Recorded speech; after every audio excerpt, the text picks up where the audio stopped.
Julia কিছুক্ষণ আমার সাথে ওর বিয়ে নিয়ে গল্প করল। রাত 11টার সময় ও যখন নিজের ঘরে ফিরে যাচ্ছিল, দরজার কাছে দাঁড়িয়ে হঠাৎ আমাকে একটা অদ্ভুত প্রশ্ন করল। আচ্ছা হেলেন, তুই কি মাঝরাতে কখনো কারো শীষ দেওয়ার আওয়াজ শুনিস? আমি অবাক হয়ে বললাম, কই, না তো। জুলিয়া বলল, গত কয়েক রাত ধরে ঠিক রাত 3টের সময় আমি একটা খুব মৃদু কিন্তু স্পষ্ট শীষ দেওয়ার শব্দ শুনছি। আমার ঘুম পাতলা, তাই একটু শব্দ হতেই ঘুম ভেঙে যায়। আমি বললাম, তোর মনের ভুল। ও একটা ম্লান হাসি হেসে নিজের ঘরে ঢুকে যায়। বেশি রাতের দিকে হঠাৎ জুলিয়ার এক আর্তনাদ শুনতে পেলাম।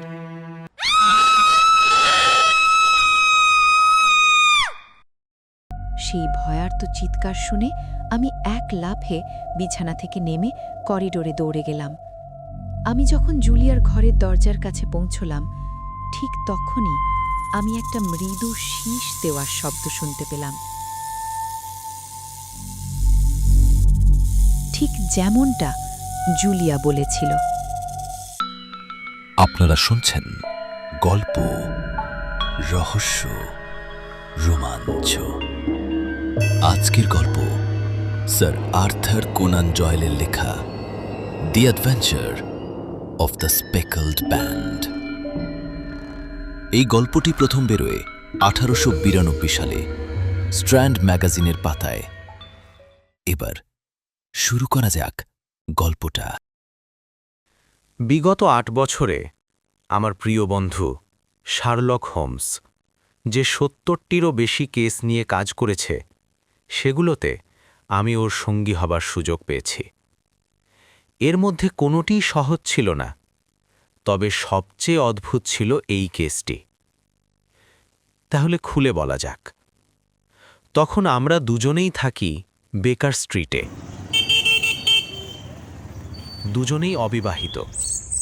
1883 সালের এপ্রিল মাসের এক সকালে ঘুম ভেঙে দেখি শার্লক আমার বিছানার পাশে দাঁড়িয়ে আমার দিকে তাকিয়ে আছে।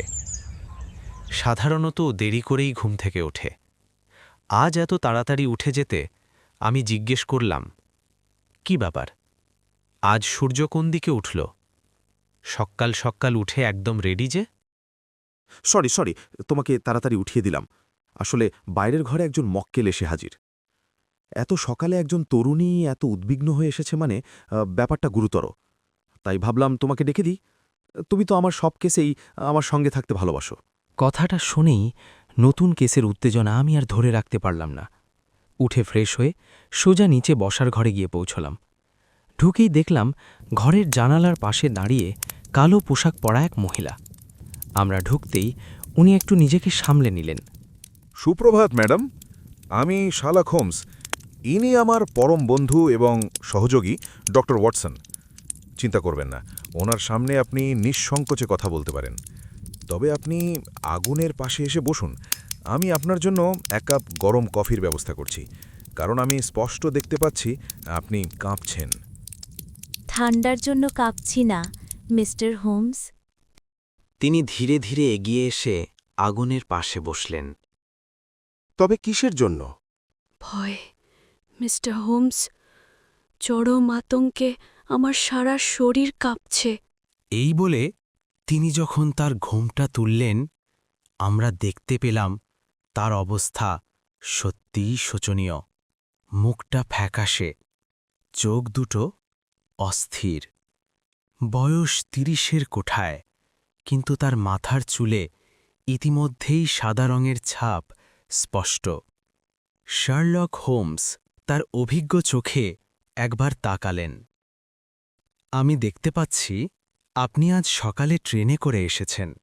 হ্যাঁ, কিন্তু আপনি কি করে? খুব সহজ। আপনার বাম হাতের গ্লাভসের ভেতরে ফিরতি ট্রেনের টিকেটের অর্ধেকটা দেখতে পাচ্ছি। আপনি একদম ঠিক বলেছেন, মিস্টার হোমস। আমি আর এই মানসিক চাপ সইতে পারছি না। এভাবেই চলতে থাকলে আমি পাগল হয়ে যাব। আমার সাহায্য করার মতো কেউ নেই। বুঝেছি। এবার দয়া করে আপনার পরিস্থিতি আমাদের কাছে খুলে বলুন। মিস্টার হোমস, আমার পরিস্থিতি এতটাই ভয়াবহ যে আমার ভয়গুলো খুব অস্পষ্ট। অনেক ছোট ছোট ঘটনা ঘটছে যেগুলো অন্যদের কাছে সাধারণ মনে হতে পারে, কিন্তু আমার কাছে না। আমার নাম হেলেন স্টোনার। আমি সারের পশ্চিম সীমান্তে স্টোক মোরানে আমার সৎ বাবার সাথে থাকি। আমার বাবা ইংল্যান্ডের প্রাচীনতম স্যাক্সন পরিবারগুলোর একটি, রয়লেট পরিবারের শেষ উত্তরাধিকারী, ডক্টর গ্রাইমসবি রয়লেট। একসময় এই পরিবার ইংল্যান্ডের সবচেয়ে ধনী পরিবারগুলোর একটি ছিল, কিন্তু গত 1 শতাব্দীতে পরপর 4 জন উত্তরাধিকারী এতটাই উচ্ছৃঙ্খল এবং জুয়ারি ছিলেন যে তারা পুরো সম্পত্তি ধ্বংস করে দিয়েছেন। এখন অবশিষ্ট আছে কিছু একর জমি আর 200 বছরের পুরনো জরাজীর্ণ এক অট্টালিকা, যার বর্তমান মালিক আমার সৎ বাবা। তিনি বুঝতে পেরেছিলেন তাকে নতুন পরিস্থিতির সাথে মানিয়ে নিতে হবে, তাই তিনি ডাক্তারি পাশ করেন এবং কলকাতায় চলে যান। সেখানে তিনি তার পেশায় যথেষ্ট নাম করেছিলেন, কিন্তু একদিন তার বাড়িতে চুরির চেষ্টা হলে রাগের মাথায় তিনি তার কাজের লোকটিকে পিটিয়ে মেরে ফেলেন। সেই অপরাধে দীর্ঘদিনের কারাদণ্ড ভোগ করার পর তিনি ইংল্যান্ডে ফিরে আসেন। আমার মা কলকাতায় থাকাকালীন মেজর জেনারেল স্টোনারের বিধবা পত্নী ছিলেন। আমি আর আমার বোন জুলিয়া তখন মাত্র 2 বছরের। সেই সময় ডক্টর রয়লেটের সাথে মায়ের বিয়ে হয়। মায়ের নিজস্ব সম্পত্তি ছিল, যেখান থেকে প্রতি বছর 1000 পাউন্ড আয় হতো। তিনি তার উইলে পুরো সম্পত্তি ডক্টর রয়লেটের হাতে দেন। তবে একটি শর্ত ছিল, আমাদের 2 বোনের বিয়ের সময় আমাদের প্রাপ্য অংশ আমাদের দিতে হবে। ইংল্যান্ডে ফেরার অল্পদিন পরেই রেল দুর্ঘটনায় মা মারা যান। এরপর ডক্টর রয়লেট আমাদের নিয়ে স্টোক মোরানের বাড়িতে ফিরে আসেন। কিন্তু এই সময় থেকেই তার চরিত্রে এক ভয়াবহ পরিবর্তন আসতে শুরু করে। তিনি নিজেকে অট্টালিকার ভেতর বন্দী করে ফেলেন, আর যখনই বাইরে বেরোতেন কারো না কারো সাথে ভয়ঙ্কর ঝগড়ায় জড়াতেন। গত সপ্তাহে তিনি এক কামারকে ব্রিজ থেকে ঝর্ণার জলে ফেলে দেন, তারপর অনেক টাকা দিয়ে আইনি ঝামেলা থেকে রেহাই পান। আপনি বুঝতেই পারছেন আমার আর জুলিয়ার জীবন কতটা দুর্বিষহ হয়ে উঠেছিল।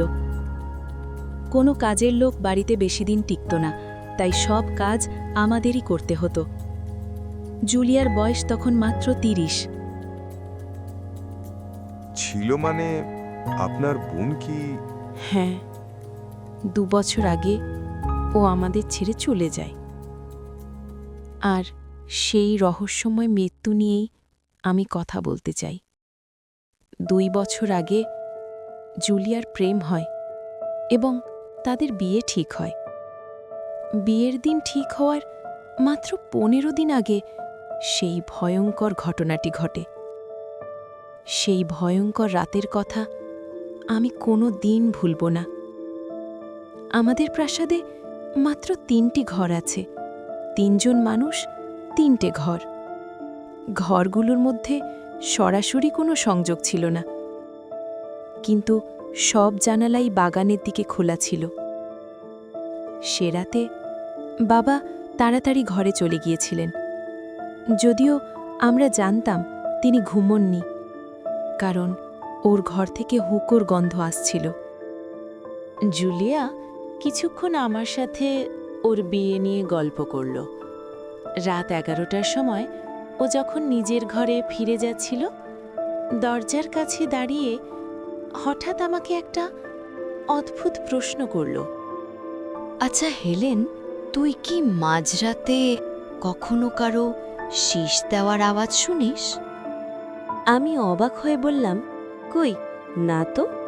জুলিয়া বলল, গত কয়েক রাত ধরে ঠিক রাত 3টের সময় আমি একটা খুব মৃদু কিন্তু স্পষ্ট শীষ দেওয়ার শব্দ শুনছি।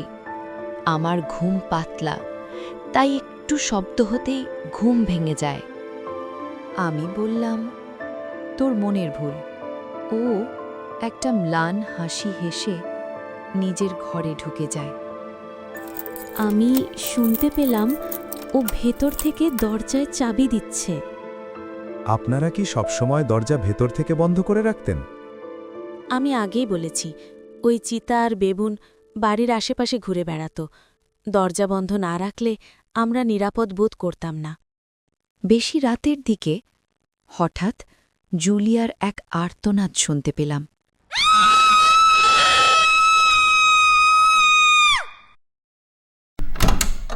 দরজায় ধাক্কা দিতেই দেখলাম ওটা খোলাই ছিল। আলোর নিচে জুলিয়াকে দেখলাম, টলমল পায়ে বেরিয়ে আসছে, মুখ ভয়ে সাদা, দু হাত দিয়ে মাথা চেপে ধরে আছে। আমি ওকে জড়িয়ে ধরলাম, কিন্তু ওর শরীর থরথর করে কাঁপছিল। ও মেঝেতে লুটিয়ে পড়ল, যন্ত্রণায় ওর হাত পা কুঁকড়ে যাচ্ছিল। ও চিৎকার করে বলল, ও ঈশ্বর, হেলেন, ওটা ব্যান্ড ছিল, ডোরাকাটা ব্যান্ড। ও বাবার ঘরের দিকে আঙুল তুলে কিছু বলতে চাইল, কিন্তু কথা আর বেরোল না। আমি বাবাকে ডাকলাম, তিনি দৌড়ে এলেন, কিন্তু ততক্ষণে দেরি হয়ে গেছে। জুলিয়ার মৃত্যু হল। ঘরের জানলা লোহার দণ্ড দিয়ে আটকানো ছিল, কোনো মানুষ ঢোকা অসম্ভব। শরীরে কোনো আঘাত বা বিষক্রিয়ার চিহ্ন ছিল না। তবুও কেন মারা গেল আজও রহস্য। ওর হাতে ছিল একটি দেশলাই বাক্স আর অর্ধেক পোড়া কাঠি, মানে বিপদ বুঝেও আলো জ্বালাতে চেয়েছিল। তাহলে সেই শীষের শব্দ এবং ধাতব ঝনঝনানি কিসের ছিল? আমি জানি না, কিন্তু আমি বাধ্য হয়ে ঠিক সেই ঘরেই শুচ্ছি, যে ঘরে জুলিয়া মারা গিয়েছিল। আর ঠিক গত রাতে যখন আমি বিছানায় শুয়ে জুলিয়ার কথা ভাবছিলাম, হঠাৎ আমি সেই একই শব্দ শুনতে পেলাম। নিস্তব্ধতার মাঝে আমি ঠিক সেই মৃদু শীষ দেওয়ার আওয়াজটা শুনতে পেলাম। আমি আতঙ্কে এক লাফে বিছানা থেকে নেমে আলো জ্বালাই, কিন্তু ঘরে কেউ ছিল না। আমি এতটাই ভয় পেয়ে গিয়েছিলাম যে সারা রাত আর ঘুমাতে পারিনি। ভোর হতেই আমি সেখান থেকে পালিয়ে আপনার কাছে এসেছি। শার্লক হোমস খুব গম্ভীর হয়ে গেল। সে হেলেন স্টোনারের হাতের কবজির দিকে তাকিয়ে হঠাৎ ওর হাতটা টেনে ধরল। কালো লেসের নিচ থেকে দেখা গেল ফর্সা চামড়ার ওপর আঙুলের 5টা নীলচে দাগ। আপনার সঙ্গে কেউ জোর জবরদস্তি করেছে? বাবা খুব কঠোর মানুষ, হয়তো তিনি নিজেও জানেন না তার নিজের গায়ের জোর কতটা। হোমস কিছুক্ষণ আগুনের দিকে তাকিয়ে থাকে। ম্যাডাম, আপনি কি নিশ্চিত আজ আপনার বাবা বাড়িতে থাকবেন না? হ্যাঁ, তিনি শহরে গেছেন, বিকেলের আগে ফিরবেন না।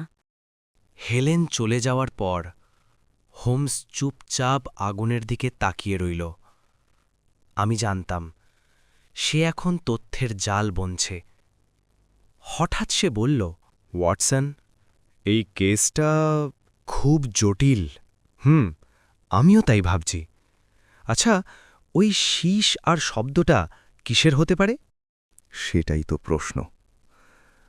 আজ বিকেলে আমাদের যেতেই হবে। ঠিক তখনই দরজা সজোরে খুলে যায়। এক বিশালদেহী মানুষ ঘরে ঢুকে পড়ে। পরনে কালো কোট, মাথায় বড় হ্যাট, হাতে একটা শিকারি চাবুক। চোখ দুটো বন্য পশুর মতো জ্বলছে। তোমাদের মধ্যে হোমস কে? আমি হোমস, আর আপনি নিশ্চয়ই ডক্টর রয়লট। হ্যাঁ, আমি সে। আমার সৎ মেয়ে এখানে এসেছিল। বল, ও কি ষড়যন্ত্র করছে? হোমস শান্তভাবে ঘড়ি দেখে। ওয়াটসন, আজ আবহাওয়া বেশ ভালো, তাই না? আমাকে এড়িয়ে যাচ্ছ? আমার কাজের নাক গলালে ফল খারাপ হবে, মনে রেখো। বলে ভদ্রলোক বেরিয়ে যায়। শার্লক কিছু না বলে শুধু একটু হাসে। বিকেলের আগেই আমরা প্রাসাদে পৌঁছলাম। অট্টালিকাটি বিশাল, জরাজীর্ণ, একদিক ভেঙে পড়েছে, অন্যদিকে মেরামতি চলছে। হেলেন আমাদের নিয়ে গেল সেই ঘরের কাছে। হোমস জানালার কাছে গিয়ে দেখে বাইরে থেকে খোলা প্রায় অসম্ভব। তারপর আমরা ভেতরে ঢুকলাম। হোমস ঘরের প্রতিটি কোণ খুঁটিয়ে দেখতে লাগল। হঠাৎ তার নজর গেল বিছানার ঠিক ওপরে একটা ভেন্টিলেটরের দিকে। এটি বেশ অদ্ভুত তো। সাধারণত ভেন্টিলেটর বাইরের হাওয়ার সাথে যুক্ত থাকে, কিন্তু এটি দেখছি পাশের ঘরের সাথে, অর্থাৎ ডক্টর রয়লেটের ঘরের সাথে যুক্ত। সে আরও একটি বিষয় লক্ষ্য করল। সেই ভেন্টিলেটরের ঠিক নিচেই একটি হুক থেকে একটি মোটা দড়ি বিছানার পিলোর ওপর নেমে এসেছে। দেখে মনে হবে ওটা কোনো বেল রূপ, যা দিয়ে চাকরকে ডাকার জন্য ঘণ্টা বাজানো হয়। চাকরকে ডাকার জন্য এই ঘণ্টা কি কাজ করে? না মিস্টার হোমস, আসলে ওটা কয়েক বছর আগে বাবা নিজে লাগিয়েছিলেন, কিন্তু ওটা কোনো ঘণ্টার সাথে যুক্ত নয়, জাস্ট একটা দড়ি মাত্র। হোমস দড়িটি টেনে দেখল, ওটা কোনো ঘণ্টার শব্দ করল না। এরপর সে পরীক্ষা করল বিছানাটি। সে দেখল বিছানাটি মেঝেতে স্ক্রু দিয়ে শক্ত করে আটকানো। বিছানাটি কি সবসময় এখানেই থাকত? হ্যাঁ, সব সময়। ওটা সরানোর কোনো উপায় নেই। ওয়াটসন, বিষয়গুলো লক্ষ্য করো।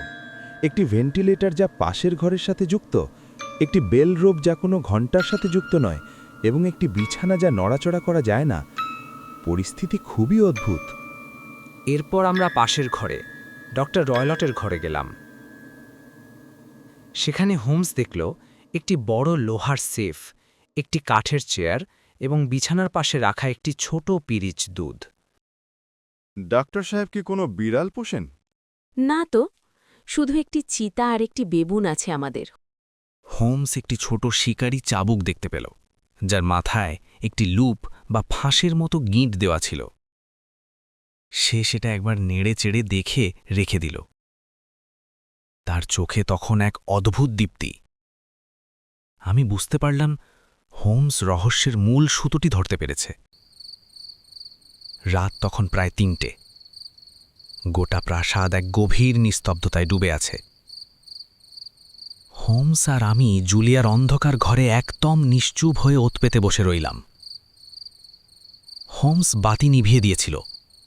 শুধু জানালার শাটারের ফাঁক দিয়ে আসছিল ম্লান জ্যোৎস্না। হঠাৎ ভেন্টিলেটরের দিক থেকে একটা ক্ষীণ আলোর আভা দেখা গেল। পাশের ঘরে কেউ লণ্ঠন জ্বালিয়েছে। ঠিক তার পরেই আমার কানে এলো সেই শব্দ, একটি অতি মৃদু শীষ, যেন কেটলি থেকে খুব ধীরে বাষ্প বেরোচ্ছে। শব্দটি শোনামাত্র হোমস বিদ্যুৎ বেগে বিছানা থেকে লাফিয়ে উঠল। সে একটি দেশলাই জ্বালল এবং হাতে থাকা লাঠি দিয়ে সেই বেল রোপের উপর সজোরে আঘাত করতে শুরু করল। ওয়াটসন, দেখতে পাচ্ছ? দেখো ওটাকে। আমি একটা তীক্ষ্ণ শীষ দেওয়ার শব্দ শুনলাম ঠিকই, কিন্তু উজ্জ্বল আলোয় হোমস ঠিক কী লক্ষ্য করে মারছে তা আমি দেখতে পেলাম না। ওর মুখ প্রচণ্ড উত্তেজিত এবং আতঙ্কে ফ্যাকাশে হয়ে গেছে, কিন্তু ও আঘাত করা থামাতেই পাশের ঘর থেকে এক পৈশাচিক আর্তনাদ ভেসে এলো। এমন ভয়াবহ চিৎকার আমি জীবনে কখনো শুনিনি। তাতে ছিল ভয়, যন্ত্রণা এবং ঘৃণা, সবকিছুর এক বিভৎস সংমিশ্রণ। এর মানে কি? ওটা ডাক্তারবাবুর গলা না? ওয়াটসন, তোমার রিভলভারটা বের করো। আমাদের এখন ডক্টর রয়লটের ঘরে যেতে হবে। আমরা দৌড়ে পাশের ঘরে গিয়ে দাঁড়ালাম। ঘরের দৃশ্য দেখে আমাদের রক্ত হিম হয়ে গেল। ডাক্তার সাহেব তার কাঠের চেয়ারে বসে আছেন, তার চোখ দুটো সিলিংয়ের দিকে স্থির হয়ে আছে। ওর কপালে জড়ানো একটা অদ্ভুত হলদেটে ব্যান্ড, যাতে বাদামি রঙের ডোরা কাটা দাগ ছিল। হোমস ফিসফিস করে বলে, ব্যান্ড, সেই ডোরাকাটা ব্যান্ড। ঠিক তখনই সেই ব্যান্ডটা নড়ে ওঠে। ডাক্তারের চুলগুলোর মাঝখান থেকে একটা চ্যাপ্টা বিষধর সাপের মাথা বের হয়ে আসে। ওটা এক প্রকার সোয়াম্প প্যাডার, ভারতের সবচেয়ে বিষধর সাপ। কামড়ানোর 10 সেকেন্ডের মধ্যেই মানুষের মৃত্যু হয়। ডাক্তার সাহেব যে অন্যের জন্য যে গর্ত খুঁড়েছিলেন নিজেই এবার তাতে পড়লেন।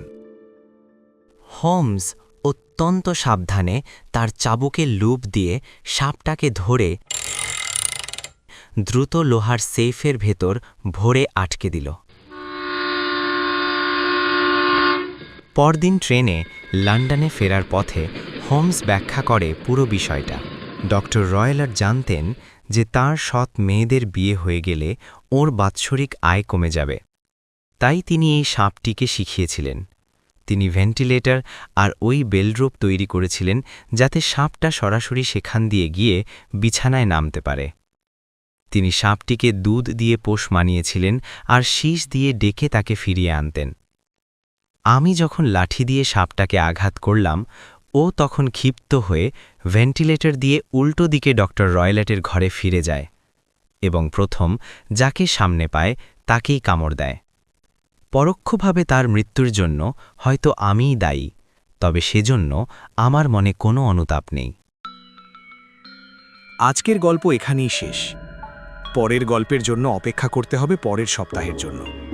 ততক্ষণ সঙ্গে থাকুন আর সাবস্ক্রাইব করুন আমাদের এই চ্যানেল। গল্প, রহস্য, রোমাঞ্চকে